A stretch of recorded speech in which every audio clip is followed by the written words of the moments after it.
Episode number 8 की starting होती है और नैन मन में कह रही होती है लुचेंग की ड्रेस पर कुछ ज्यादा ही परफ्यूम लगा है और मैं और ज्यादा ये बर्दाश्त नहीं कर सकती। और आगे उसी कहती है डायरेक्टर ल्यू, तब फिर वो उसी कहती है तुम बिल्कुल भी चिंता मत करो, मैं तुम्हारी कंप्लेंट नहीं करूंगी। तब फिर नैन उसी कहती है नहीं, तुम्हें ये करना ही होगा और तुम्हारे मन में जो जो मेरे लिए बुरे शब्द है उनका इस्तेमाल करो। ल्यू हैरानी सी कहती है क्या तुम चाहती हो कि मैं तुम्हारी कंप्लेंट करूँ? और फिर वो घबराती हुई मन में कहने लगती है आखिरकार डायरेक्टर नैन को हो क्या गया है। और वहीं नैन वहाँ से जाती हुई मन में कहती है मेरे साथ मजाक हो रहा है, मैं जितना ज्यादा दूर जाने की कोशिश कर रही हूँ लेकिन मैं हुआंग फू से दूर नहीं जा पा रही हूँ, तो इसीलिए बस अब मुझे गायब हो जाना होगा।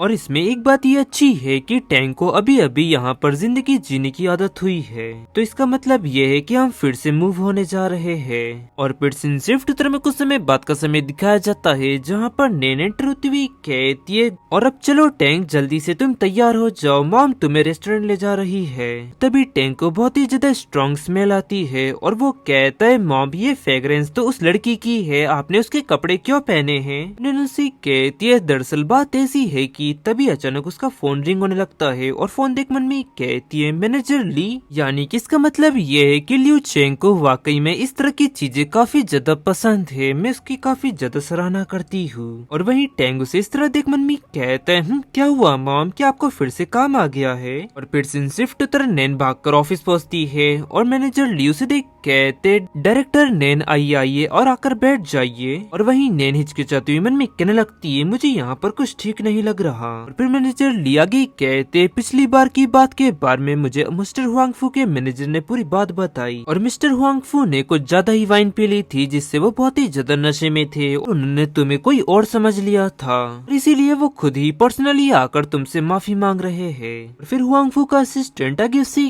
कहते डायरेक्टर नैन पिछली बार जो भी आपको दिक्कत हुई है उसके लिए मैं माफी चाहता हूँ और इसीलिए मिस्टर हुआंग फू ने आज रात आपको और आपके बेटे को डिनर पर ले जाने का फैसला किया है। अब नैन गुस्से से उसे कहती है माफ करिएगा लेकिन आज मैं फ्री नहीं हूँ। और उसकी ये बात सुनने असिस्टेंट मन में कहने लगता है उसने कितनी साफ साफ मना कर दिया। वही नैन मन में आगे कहती है मेरे और मेरे बेटे के बीच में आने की तुम कोशिश कर रहे हो, तुम्हें कोई भी मौका नहीं मिलेगा। मैनेजर ली कहते हैं मिस्टर विल वो क्या है ना कि डायरेक्टर नैन एक्स्ट्रा हावर्स काम करती है और इसीलिए आज रात उनकी ड्यूटी है, लेकिन डायरेक्टर नैन आप बिल्कुल भी चिंता मत करिए, आज रात की ड्यूटी कोई और कर लेगा, आप मिस्टर हुआंग फू के साथ आज रात डिनर पर जाइए। और उसे धक्का देने से नैन को चोट लग जाती है और गुस्से से कहती है मैनेजर ली मिसेस नैन ये बात मैं जानता हूँ कि आप अपने काम को ज्यादा महत्व देती है, लेकिन मिस्टर हुआंग फू बहुत ही ज्यादा ईमानदार है, आप उन्हें मना नहीं कर सकती। तो चलो ठीक है ये तय रहा क्यों है ना, जल्दी जाओ जाकर तुम तैयार होकर आ जाओ और फिर तुम डिनर पर जाओ। उनकी ये बातें सुन चिल्लाती हुई कहती है क्या?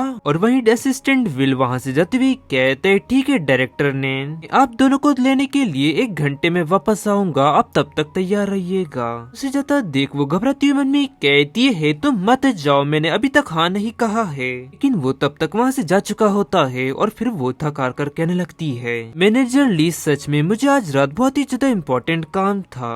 फिर मैनेजर ली उससे कहते डायरेक्टर नैन मुझे पता है कि आज तुमने बहुत कुछ झेला है लेकिन वो कोई साधारण इंसान नहीं है जिसे हम नाराज कर सके, और तुम तो ये बात अच्छी तरह से जानती हो कि मेरे लिए प्रमोशन पाना कितना ज्यादा इम्पोर्टेंट है, मैं पिछले 10 साल से इसी पोजीशन पर हूँ और अब मैं ना ही जवान रहा हूँ और इसीलिए हो सकता है कि ये मेरा आखिरी मौका हो। और प्लीज डायरेक्टर नैन मैं तुमसे रिक्वेस्ट करता हूँ प्लीज तुम मेरी मदद करो। और उनको ये सब कहता देख वो मन में कहती है ठीक है मैनेजर ली ने मुझे भी इस पोजीशन में पहुँचने में उन्होंने मेरी काफी ज्यादा मदद की है। और फिर वो आगे उनसे कहती है ठीक है मैनेजर ली मैं डिनर पर जा सकती हूँ, लेकिन क्या आप मेरे बदले ल्यू चेंग को प्रेसिडेंटल स्वीट का मेरा काम उनको सौंप सकते हैं? मैनेजर ली कहते हाँ इसमें कोई दिक्कत नहीं है, मैं इसका बंदोबस्त कर दूंगा, बस तुम डिनर पर चली जाओ। तो वो कहती है हाँ ठीक है तो फिर डील रही। और फिर शिफ्ट तरह नैन वापस घर पहुंच जाती है, टेंगो से वापस आता देख कहते है मॉम आप वापस आ गई। तब वो उसी कहती है चलो लिटिल हैंडसम बॉय चलो अब चलते हैं हम डिनर पर, और तुम्हें भी काफी ज्यादा भूख लगी होंगी ना।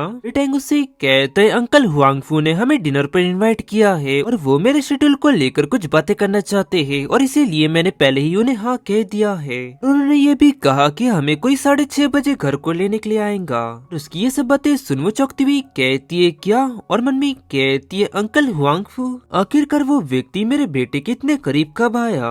और गाइस इसी के साथ ये एपिसोड यहाँ एंड होता है। पसंद आया तो लाइक एंड सब्सक्राइब जरूर करें। मिलता है आपको जल्दी नेक्स्ट एपिसोड में।